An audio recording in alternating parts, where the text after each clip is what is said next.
చిత్తూరు జిల్లా గుడిపాల మండలంలోని మామిడి గుజ్జి పరిశ్రమ పరిధిలో ఏ ఒక్క రైతు ఇబ్బంది పడకూడదని రెవెన్యూ శాఖ సహకారంతో స్థానిక పోలీస్ శాఖ ప్రత్యేక నిఘా ఉంచినట్లు ఎస్ఐ రామ్మోహన్ తెలిపారు.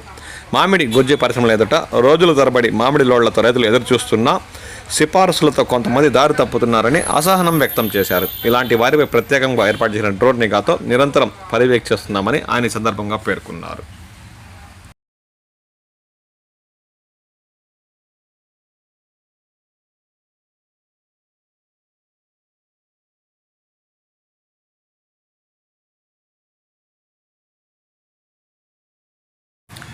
చిత్తూరు జిల్లా గంగాధరం నెల్లూరు సమీపంలోని జైన్ ఫ్యాక్టరీ వద్ద మామిడికాయల ట్రాక్టర్లు రోడ్డు పక్కన బార్లు తీరాయి.